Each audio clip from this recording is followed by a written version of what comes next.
lumilitaw po na si Congressman Saldico po ang parang contact point sa investigasyon na ito. May impormasyon po ba ang palasyo kung nasaan po siya ngayon? Si Mr. Saldico, si Representative Saldico? Wala po sa ngayon. Wala po sa ngayon. Tatanungin natin ang Pangulo kung may alam siya. Pero sa ngayon, wala po tayong nalalaman na anumang impormasyon patungkol siya. Kung sakali po ba ay... Magandang araw po sa inyo mga banateras. Ako po si Banat Girl. Ito po mga banateras, panoorin natin ito at sabay-sabay po tayong mag-react sa comment section. Alright, panoorin na po natin ito mga banateras. Mag-comment po kayo sa comment section at huwag po ninyong kalimutan mag-subscribe, i-like at i-share ang ating video. I am not Filipino for nothing. Mahalin po natin ang Pilipinas. Ito na po. Paano sasalantain ng kalamidad na idudulot nitong malakas na bagyo, no? Maayong gabi ka, Eric, watching from Butuan City. Thank you po, Ferlibet Pakibot. Kaway sa ating Facebook Live po. Nagsisimula na rin pumasok ang ating mga live audience, no? At antayin po natin ang ibang mga kababayan natin kasi kasagsagan ngayon po ng pagsasalanta at pananalasa ng bagyong Uwan sa area po ng Luzon, lalo na sa Kabikulan, at umaabot po pati sa banda papuntang norte ng Luzon and even sa Central Luzon, inaabot po sila. Kaya minabuti ni Ka Eric na habang may power supply pa sa Metro Manila, ay nag-live stream na po tayo sa ating mga kababayan na gustong magkaroon ng updates, no, sa ating talakayan, balita at analysis with Ka Eric. Ayun, tumutunog ng alarm. Mataas daw ang alon sa mga area na mayroong dagat ang dadaanan yung truck line ng bagyong Uwan at tumanda sa possibility of evacuation, no?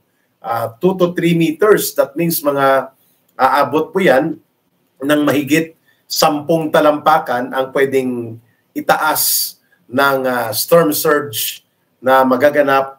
At kaya nga po tayo ay naka-alerto lang ngayon sa mula pa kaninang pagkatapos ng tanghalian ay nararamdaman na po sa paligid ng Metro Manila ang mga puwersa na dulot ng bagyong si Uwan. Ayun. Paul Salio Tunggak, watching from Patag, Malapatan, Sarangani Province. Antayin muna natin na pumasok. Ferlibet, Albert Miranda, yun. Marilo Kobayashi, Paul Salio Tunggak, Ka Eric, salamat sa mga updates. Mizro Manzano is watching. Hi! At maraming salamat sa inyong panonood, no? At sana po ay tutulungan tayo ng makapangyarihang Diyos upang hindi tayo, yung mga kababayan natin, ay hindi po masyadong masasalanta ng lakas ng hagupit ng bagyong Uwan na ito. Kimura Dolores, good evening Ka Eric, Jeff Celis, mag-ingat po kayo palagi. Likewise po sa inyo, Ma'am Kimura Dolores. Patrick, Sir Eric, stay safe and sane. May laban pa tayo sa laban sa mga magnanakaw. An, hello! Julius Cadava, watching from Libungan, Cotabato. Albert Miranda, Albert Boneta, good evening Ka Eric, DW Lingayin. ICC, International Colonial Court. Pwede. Pwede yan DW Lingayin, no? Pwede ring International Criminal Syndicate Court. Kasi parang sindikato ang kanilang pag-ooperate according sa mga poder at pundo na ginagamit ng mga makapangyarihang bansa sa Europa. International Colonial Court to serve the US-Israel world hegemony. Pero mukhang European interest kasi ang ICC, DW Lingayin, ano? Kasi nga, kontrolado ito ng mga bansa sa Europa at mga Western powers naman na hindi kaalyado dyan ay yung mga bansa kagaya po ng Amerika, ang Soviet Union, or ang Russia, ang China, ang Israel. Hindi po nila kinikilala itong ICC, no? Maayong gabi ka, Eric, Albert de los Santos, at si Resty Song Cover, at Bak Azimut. Maayong gabi diya kanimo, sir. Si Sofronia, wait lang ha, tingnan natin yung iba pa. Joselito Gingguyon, good evening ka, Eric, from Cebu. Oy, grabe ang tama ng bagyong Tino sa Cebu. Mahigit almost 200 na yata ang recorded na mga patay at marami ang missing na natabunan po ng mga buhangin at mga debris o mga basura na inanod po ng daluyong ng malakas na pag-agos ng tubig baha. Amiel Reprado, papasukin ang mga ICC at ikulong, palit ulo kay PRRD. Wow, sana no? Amiel, kung ganyan sana kalakas ang loob ng matinong gobyerno sa Pilipinas, pero hindi eh. Kasabwat ang gobyerno, Amiel, no? Sa pagtataksil sa kanyang sariling mga mamamayan. Ayan, dumadami na. Texas, USA, kaway. Marga M. and Balea Quito. Paulo Covadiswan, Sambuangenio, might not believe Remulla statement pero ayaw ko ring pakampante, baka maparehas si Sir Bato kay PRRD. Pabati po ka Eric from Abu Dhabi. Ayan, nabati ko na. Judith Samson Umanda and Isa Estrera. Maayong gabi, Sir Eric. Likewise sa iyo, Isa Estrera. Jenny Cruz, kaway at fist bump. Ayan. And Resty Song Cover. Gusto nila ubusin ang lahat ng kampo ni Tatay Digong ka Eric. Yun nga, yun ang direksyon nila ay talagang lumpuin o i-paralyze po ang Duterte political camp. Mag-ingat si Sir Bato. Ka Eric, pa-shout out from Mikawayan, Bulacan. O mag-ingat kayo dyan sa Bulacan. Daniel Asirot at mukhang may mga pagbabanta ng pagbabaha sa area ninyo. Ayan. Marga M, mag-ingat si Bato sa kidnappers. William Vega from Ongi, Mozambique, Africa. Okay. Thank you, William Vega. Aqua 64 Channel, Sir Eric, kaway. Okay, thank you. Zinaida Lee. Oy, Ma'am Zinaida, good evening po. Kapatid ito ng ating mga suki at tagapagsuporta mula sa Vienna, Austria. Si Ma'am Zinaida Lee, kapatid nila Ma'am Emmy at nila Ma'am Linda. Start na tayo? Start? Okay. Mga kababayan, Joseph Celis, maayong gabi parente. God bless from Coronadal, South Cotabato. Thank you, Joseph Celis, sa panunood at pagsubaybay sa ating ka-Eric Celis YouTube channel. O sa mga kaibigan at kasama natin dito sa Facebook Live, sa ka-Eric Jeff Celis Facebook account, mag-subscribe din po kayo sa ka-Eric Celis YouTube channel at manood din kayo kung may extra time para naman madagdagan din po ang ating mga views at ang pag-promote ng ating mga videos. No? Dapat sana kalampagin ninyo ang ICC dahil kasabwat nila ang bangag admin. No? Lahat tayo, siyempre, Romel, ay kakalampag. No? Hindi lang sila o sila doon o tayo. Lahat ng mga Pilipino. Yun ang pag-uusapan natin sa ating pagkakaroon ngayon ng live stream Balitang Talakayan and the news analysis. No? Unahin ko muna ang tungkol dito sa inilabas ng Korte Suprema. Inilinaw ng Korte Suprema na walang sinuman na mamamayang Pilipino ang pwedeng ipadala sa abroad kahit pa may request or may inilabas na arrest order or custody batay sa mga ilang usaping legal ng ibang mga estado o ibang bansa at iba pang mga international entities, kailangan dumaan ito sa approval at review ng korte sa Pilipinas. Sapagkat ang arrest order ay ipinag-uutos lamang ng korte. at nakasaad po yan na kapag international na tribunal o international na proseso ang ating i-observe, kailangan po magkaroon yan ng confirmatory action and validation sa legitimate Philippine court.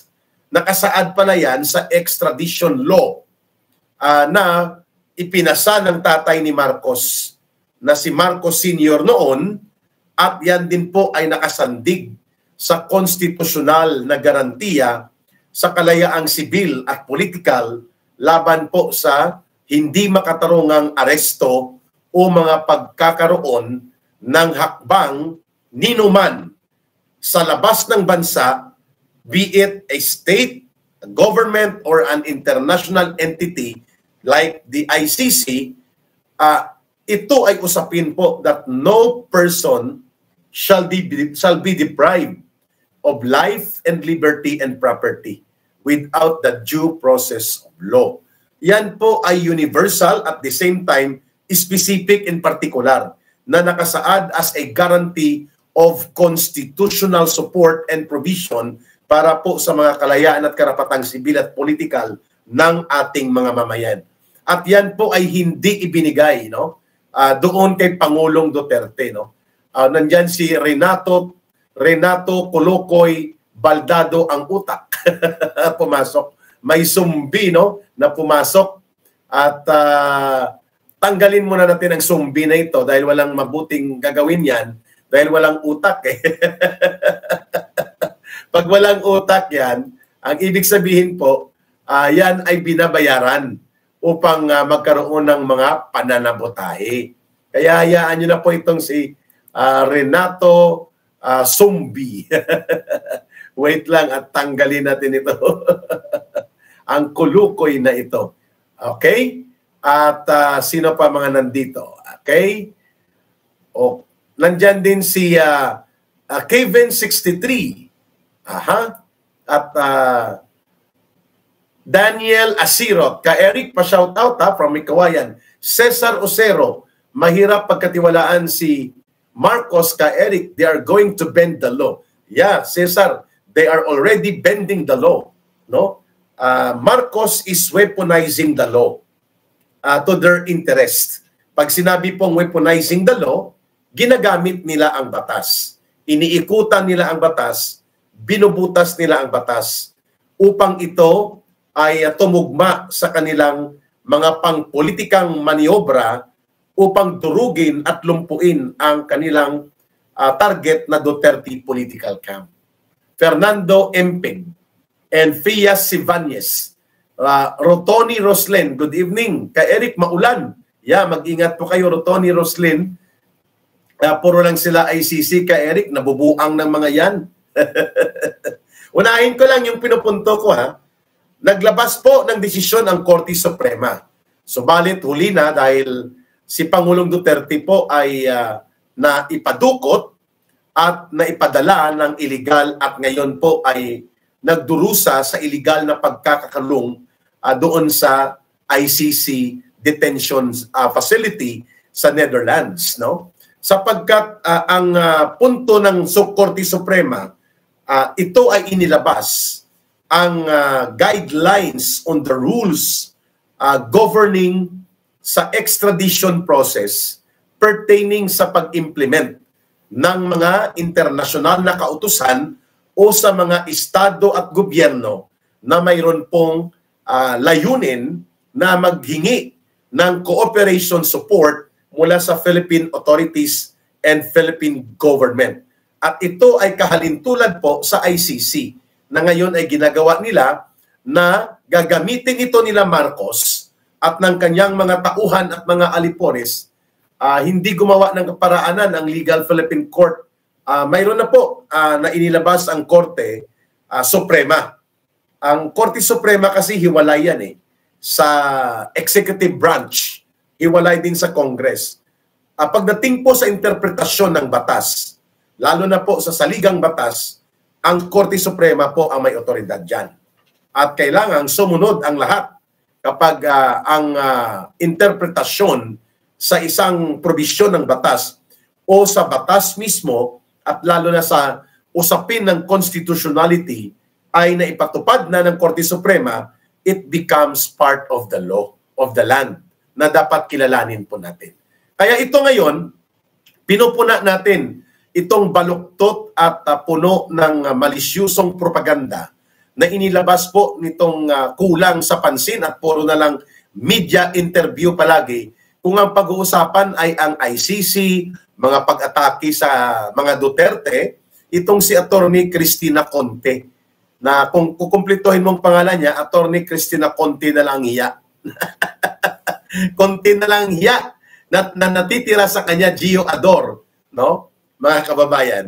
Sabi niya, hindi daw mag-apply itong inilabas na guideline at regulasyon ng interpretasyon sa batas ng extradition na thank you Gio sa pag-appreciate sa program na ito, na naglalayon na dapat walang sinuman sa mamamayang Pilipino ang pwedeng ipadala sa anumang mga order o kautusan na gustong ipatupad ng banyaga o dayuhang bansa, banyaga o dayuhang gobyerno o estado at mga international na mga entities that include the ICC.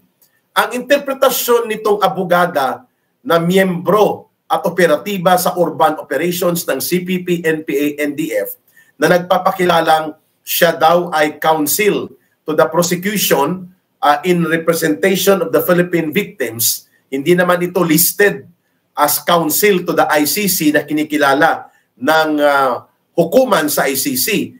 Siya lang ang nagpapakilala ng sarili niya. That is part of her self-promotion. Itong si Attorney Cristina Conte. Conte na lang po ang natitira sa kanyang pagkatao. Ang sabi niya, hindi naman daw pwede extradition ang magiging batayan sa pag-interpret kung paano ipatupad. Itong sinasabi niya na hindi pa naman kumpirmado pala na mayroon ng ICC arrest order laban kay Senator Bato de la Rosa. At naunahan pa ni Boying bumubula ang bibig Grimulya sa pagpropaganda itong mga komunista dahil kung i-check ngayon sa official website ng ICC at ayon sa tagapagsalita ng ICC, wala pa pong official release ng anumang arrest order pertaining sa issue o kaso na isinampa o kinakaharap sa ICC ni Senator Bato de la Rosa. Malinaw po yun, binanggit ito mismo ng tagapagsalita ng ICC. Unless ngayong hapon o ngayong gabi sa Pilipinas ay mayroon na. Pero wala pa kanina as of 5 p.m. nag-check tayo, wala pa.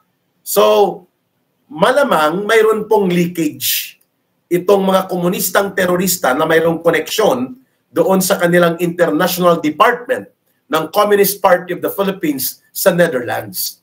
At nakakakuha sila ng leak of information mula doon sa ICC Chamber of Judges at sa mga prosecutors na mayroong development na nag-issue na at i-announce na lang ang arrest order laban kay Senator Bato de la Rosa. Pero baluktot po at puno ng malisya itong mga pahayag na ginawa nitong abogadang kasapi at bahagi ng CPP, NPA, NDF at ang kanyang maskara na ginagamit po ay NUPL na organisasyon, which is a front organization created, led, and orchestrated by the CPP, ang grupong NUPL, National Union of Patakas Lawyers. Jojo Villalon from Tansa, Cavite, good evening. And Gio Ador. Abugags, sabi ni Gio Ador. Kaya ngayon, ang interpretasyon po, okay, hindi siya matatanggal, no? Itong si Renato na bumabalik siya, hayaan na lang po natin, no? Huwag nyo nang siyang pansinin. Si G. Betty, Cristina Conte, ang babaeng may salbabida sa bibig. Okay ang description mo si LGBT, Rosemary Palasan, paano si Kibuloy hindi mapadala sa Amerika? Bakit mo sinama si Pastor Kibuloy, Rosemary? Ang pinag-uusapan dito, Pastor Kibuloy is just facing some cases not yet proven in court. At lahat tayo, at sino man, hindi lang si Pastor Kibuloy, ay may tinatawag na presumption of innocence until proven guilty. At dahil may kaso dito na kinakaharap si Pastor Kibuloy, hindi po pwede mag-take effect kaagad ang pag-custody ng Amerika sa kanya. No? Parang obsessed ka kay Pastor Kibuloy Rosmaria. Okay? So, pakinggan mo para maintindihan mo. Ang sinasabi ng Korte Suprema, hindi pwede. Sabi ni Oscar Palek, watching from Texas Street, Iloilo City. Oy, thank you, Oscar. I think, Oscar, ang Texas Street is, yan ba ang malapit sa Puentes Street? Ayun. I hope yan po yung area na yan. Papunta sa Barangay San Agustin. At sa likod niya ay, across ay ang Barangay Hipodromo. Hilario Camolo Jr. and Osawa Elen. Yan ba ang ombudsman natin? Yawa, wala sa sarili ka, Eric. Nagalit tuloy si Osawa Ellen. AG Ann Cabanales is watching. Thank you, AJ, for watching. Ang punto natin, hindi pwedeng interpretahin o hindi pwedeng baluktutin ng Communist Party of the Philippines, New People's Army, NDF, Urban Operative, kagaya ni Cristina Conte, kahit na abogada ito, miyembro ito ng aktibo sa Communist Party of the Philippines. No? Kasi yung NUPL na yan, ang bumuo at nagpapatakbo niyan, Communist Party of the Philippines. Ang sagot sa kanya ng maraming abogadong mas matino at mas magaling sa kanya at mas maalam, ang binabanggit ng order ng Korte Suprema, mali ang ginawa kay Pangulong Duterte. And mali din ang gagawin ng gobyerno ni Marcos at Romualdez. Kaya nga, Ma'am Zenaida Lino, inuuna nila itong tungkol sa ICC. Mukhang gusto nilang gamitin ito sa tinatawag na taktika na diversion and deflection. Ilihis mo and then ipaling mo. Yan po ang ibig sabihin ng diversion and deflection. Pupuntahan din po natin yan. Inililinaw ko lang po mga kababayan muna.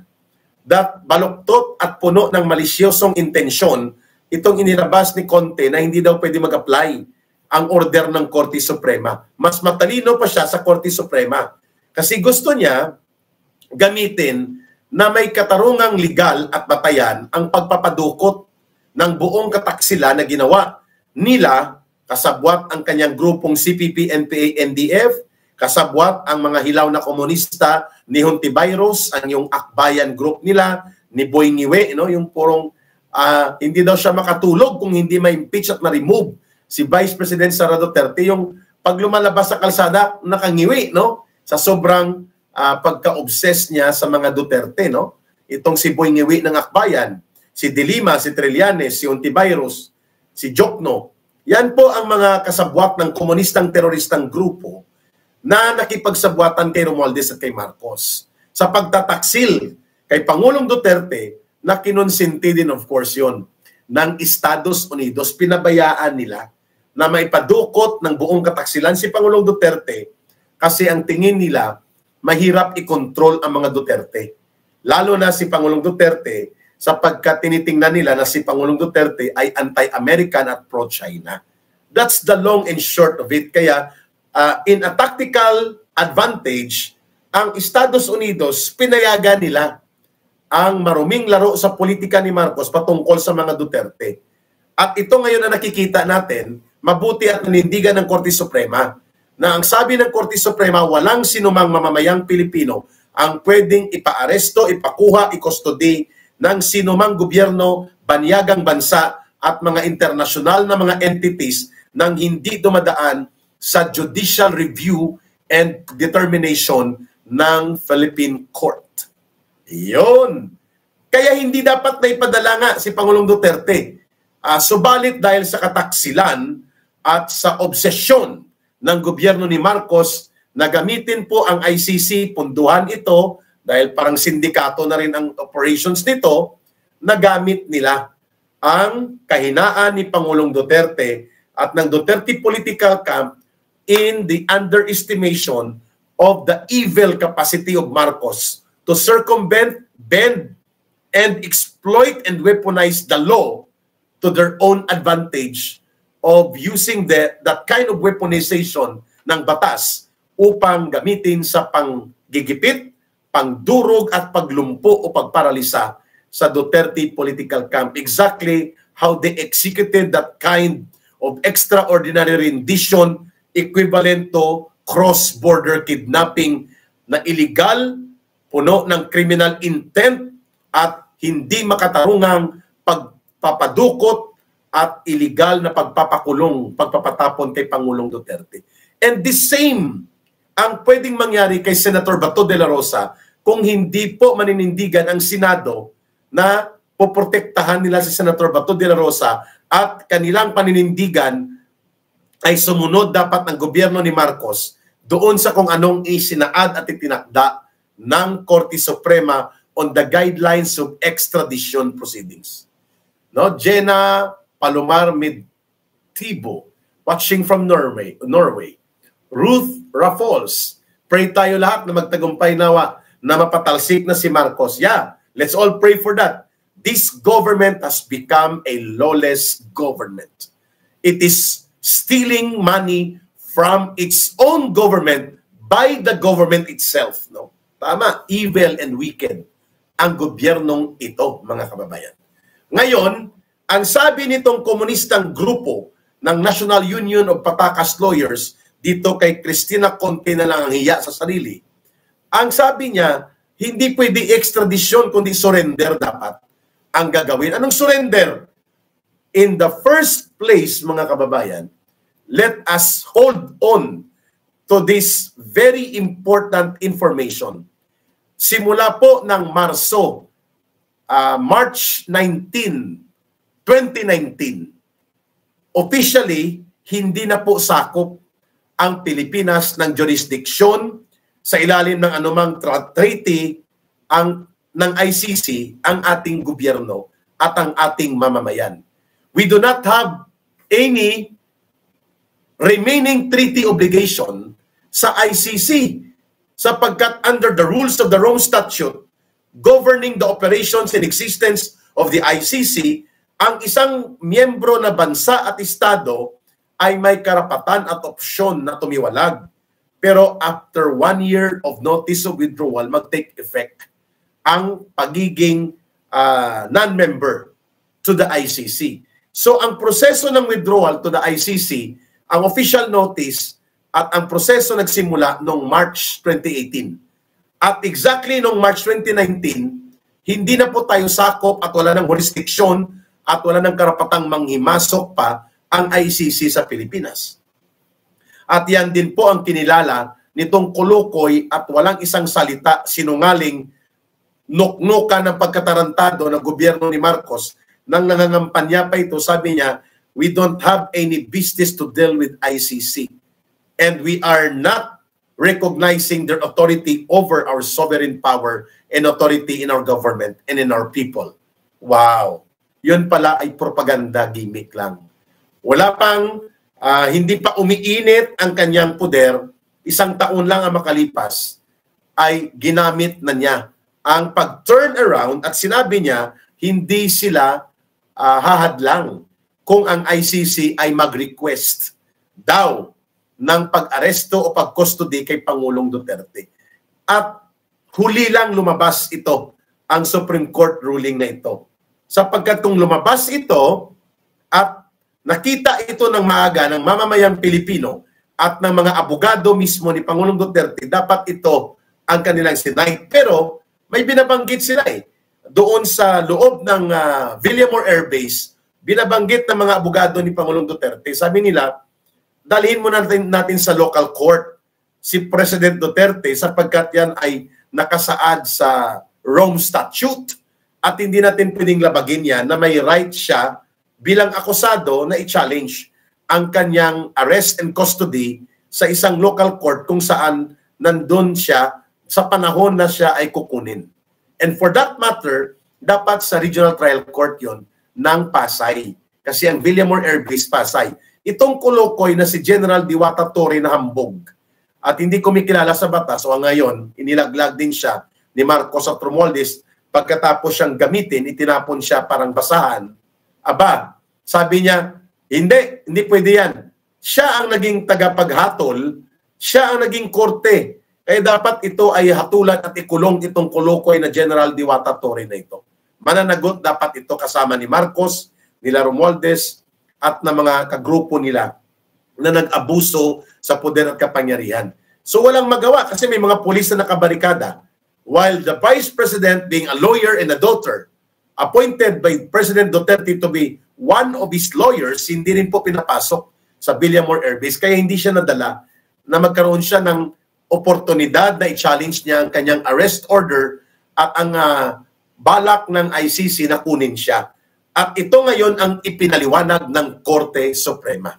Ayan, share and done. Rosa, Sam, kung may babae siya, inggit ka ba dahil hindi ka nakatik?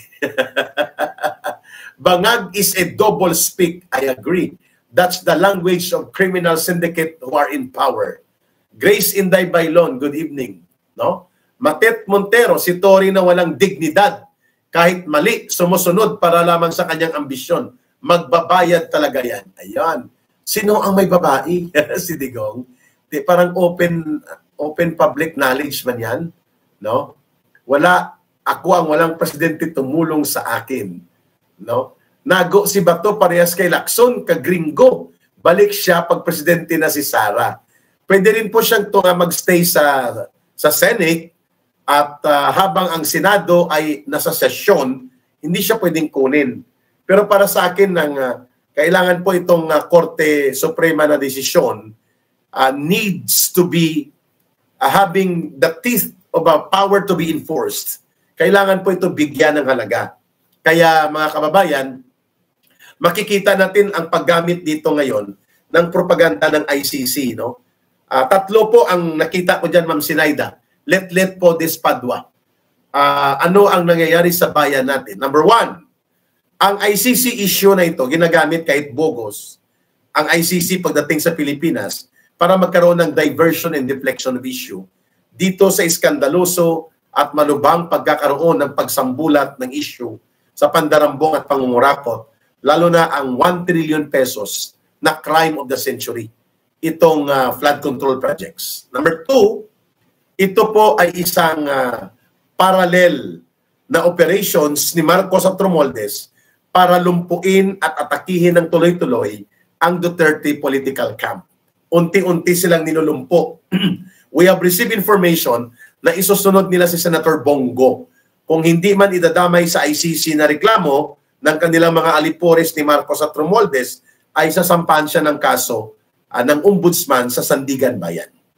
At kung plunder ang isasampang kaso, ito ay non-bailable at maitutulad po siya sa mga iba pang mga nakasuhan noon na nakulong habang hindi po pinayagan ng korte na makapagpiyansa siya. Okay, klaro tayo dyan. Bongo, si Vice President Sara Duterte, kapag hindi po nagtagumpay ang pagkilos ng mamamayang Pilipino in the next few weeks up to leading towards December, the momentum of advantage sa pagbirada laban sa mga Duterte will now shift back to Marcos.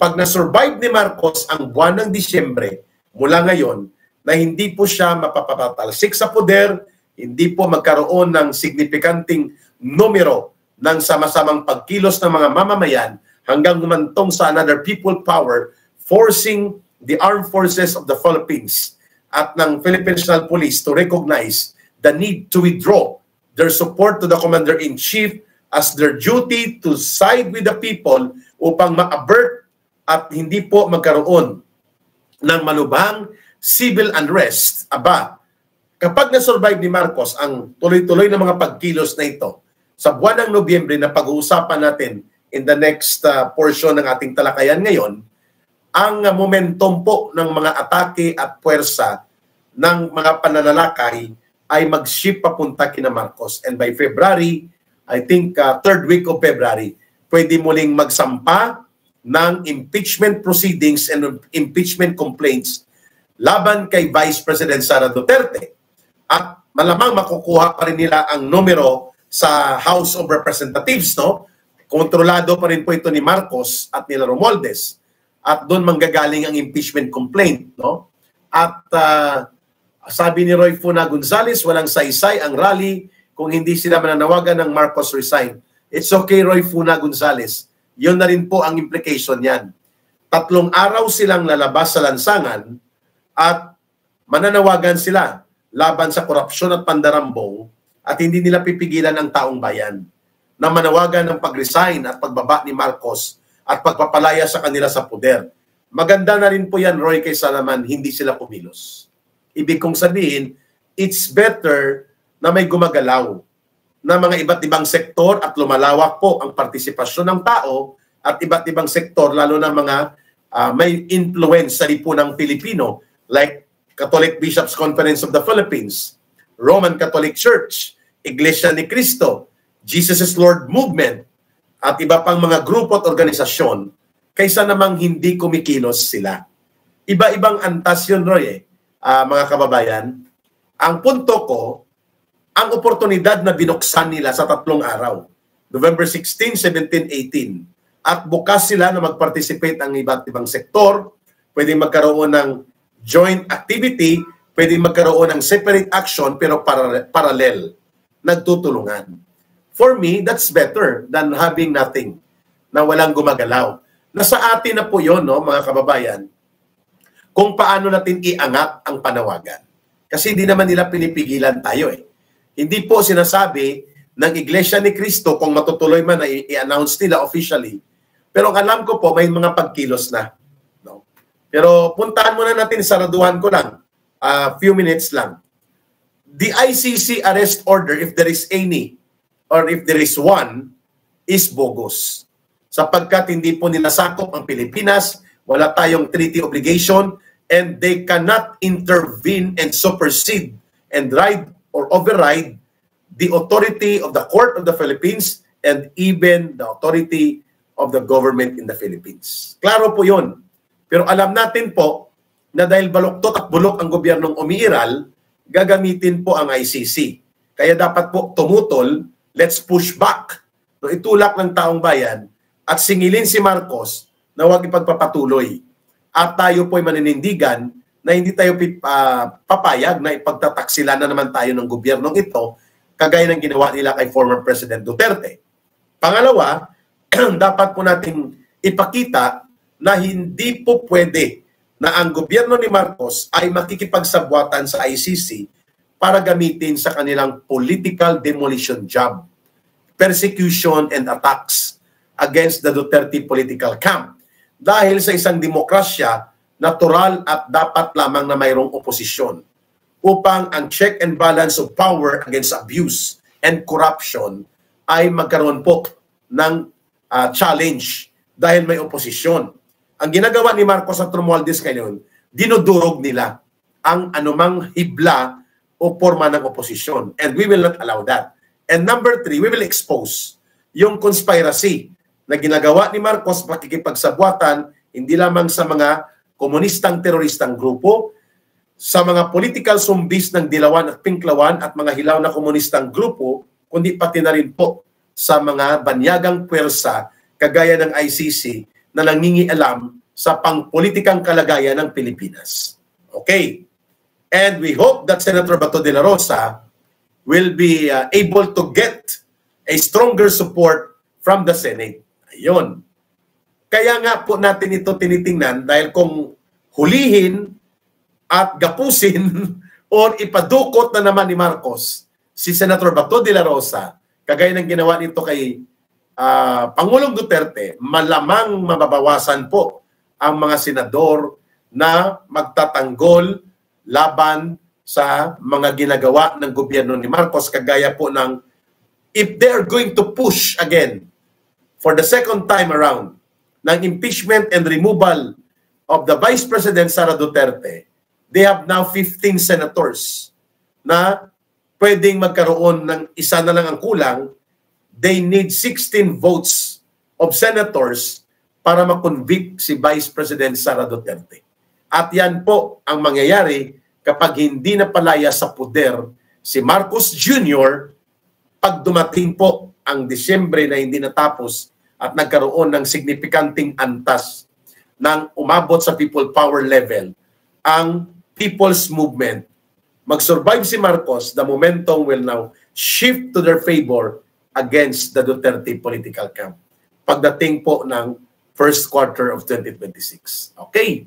San B, dapat para magkaisa, tumbok ang rally, lahat ng dala ay flag ng Pilipinas. Hindi kanya-kanyang flag ka, Eric. I agree. Pwede po yun. Walang organization na i-identify laban para sa Pilipinas, flag of the Philippine Republic. I agree. Ka Eric, baka magbantay na naman si John Vic Rimulya. Magselfie siyang barangay tanod, no? Ng mga taga Forbes Park. Okay. So sa November 16, 17, and 18, ipalaganap po natin, magkakaroon ng mga pagkilos sa EDSA Shrine, sa People Power Monument. No? I am being informed of the several meetings. At kanina may mga meeting na po akong dinaluhan. Mayroon na rin po bukas and the next days. No? Iba-ibang grupo po ito, pero magkakaisa po na manawagan na magkaroon ng parallel and collective and solidarity action sapagkat ang November 16, 17, 18 ang main action of activities na ipinanawagan ng Iglesia ni Cristo gaganapin po sa Quirino Grandstand near Luneta Park. Doon po yun, malayo. Pero susubukan ni Ka Eric na magkaroon din po ng kami mga grupo doon na pupunta, pero ang main activity doon sa gustong magkaroon ng parallel support and solidarity action with Iglesia ni Cristo. Ang target po natin, EDSA Shrine and People Power Monument. I have been informed na marami po mga retired generals, retired military and police officers ang gustong dumalo. Kasama po sa iba't ibang mga grupo at sektor na nananawagan na ng Marcos resign, layas na, papanagutin, singilin at hatulan sila, itong sila Marcos, Romualdez at mga sindikatong alipores po nila. At lahat yan mangyayari lamang kung mapapalaya sa poder si Marcos. 6 mamawag, there is a desperate move on the part of BBM na para magkaroon ng stalemate. No? That can only be possible, 6 kung ang taong bayan ay magkakawatak-watak at hindi po magkaisa. As long as there will be no collective solid action sa isang bultuhang pagkilos ng mamamayan, it will be favorable kay Marcos to survive. Tama ka dyan. 6. Mr. Yus, thank you sa mga laban na ito, sir, ma'am. Judith Samson Umanda, bantayan po natin, baka mangdukot na naman. Opo, bantayan po natin, mga kababayan. Okay. Ang kumpirmado, ito pong i-announce ngayon ni Ka Eric. Sa 16, 17, 18, matutuloy man o hindi, pero mukhang matutuloy na. Ang pagkilos ng Iglesia ni Cristo, 3 araw po yun dyan sa may Quirino Grandstand near Luneta Park, magkakaroon po ng mga parallel support actions. Dito sa Liwasang, not Liwasan. Ang kumpirmado kanina na nakuha kong impormasyon, dito po sa EDSA Shrine, at sa People Power Monument. Ang People Power Monument, ito po yung malapit sa Camp Aguinaldo. Ang EDSA Shrine, ito po yung malapit sa Galleria, Robinsons Junction area. Yan. So sa susunod na mga araw, ay i-discuss po ni Ka Eric ang mga activities, yung mechanics ng panawagan na pwede na magkaroon ng call for civil disobedience. Ibig sabihin po, every tanghali at alas 6 ng hapon, tanghali ng o sa 12 noon, and then 6 p.m., pwede po tayo magkaroon ng mga symbolic actions like noise barrage, pagbubusina, at iba pang mga forma ng mga pagkilos na pwede pong magpakita ng pagkagalit at pagkakaisa ng mamamayang Pilipino. So pero tandaan po natin sa gustong sumama at kumilos na may panawagan na Marcos resign, palayasin na sa poder ang bulok na gobyernong Marcos Romualdez, Marcos layas na at Marcos resign, ang ating areas of convergence will be EDSA Shrine and People Power Monument. Ang mga detalye po nito sa November 16, 17, and 18, baka po walang uwian ito. Maghanda na po tayo, mga kababayan. Maghanda ng mga tubig, mga pangpunas pawis, extra t-shirt, wala pong kulay ito. You can wear black, you can wear white, mas maganda, and then Philippine flag, kahit mga flaglets lang, we can buy that sa mga stores, no? Na may like National Bookstore maybe, mayroon diyan Philippine flag, o kaya sa Quiapo o sa mga pwedeng makapagbili tayo o gumawa tayo ng flag natin o magpagawa tayo, basta may mga nagbebenta niyan, yun po ang ating symbolic unity for the Republic, for the Filipino people, for the country. Ayun.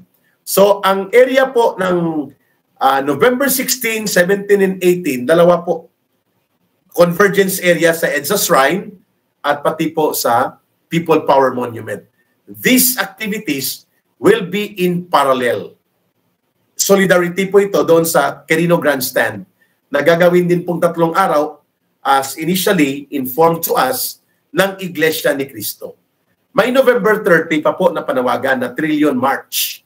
Pero sa November 16, 17, and 18, kikilos na po ang maraming mga tao at kung ito ay magre-resulta sa Occupy EDSA at walang uwian na, hindi po natin yan mapipigilan kung yan ang kagustuhan ng taong bayan. And ang mga komunistang terorista, nagmamaktol.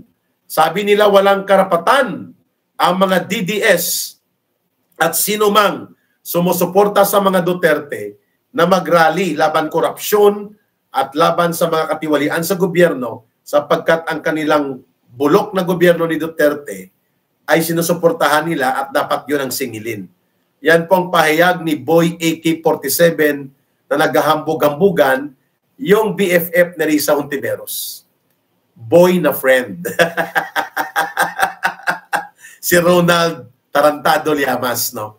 Iniinsulto niya ang taong bayan, no? It's no longer about DDS, kolokoy ka ba? It's about our country and our people. And there is no debate right now among the majority of the people na ang punong salaring kriminal na tagapagtaguyod ng pandarambong at pangungurakot, walang iba, si Marcos at si Romualdez, na boss ninyo. Kolokoy, tarantado. Yan ang dapat itawag sa iyo. So akala niya DDS lang kikilos. No! It is going to be the Filipino people. It's beyond the color between Duterte and Marcos anymore. It's about the Filipino people standing up for our country, for our people, and for what is right, what is just. At tama na. Itong kabulukan at katarantaduhan ng loko-loko at bulastog na uri ng gobyerno. We don't deserve Marcos and Romualdez as an evil regime to lord over our country and our people. No? Count me in, Eric, from Davao del Norte. Basilio Hinay. Joaquin Bordado. Thank you, Brother Joaquin. Bener Agustin Baltasar. Yes. Last option na yan, Eric, pag hindi pa natin yan na-accomplish. The momentum ng pag-atake sa ating mga mamamayan on January, February, and March at ang pagdurog sa mga Duterte, yun po ay pupunta na sa advantage ng mga Marcos. Kaya, let's try to do it this coming November 16, 17, and 18. It's no longer DDS, loyalista, no.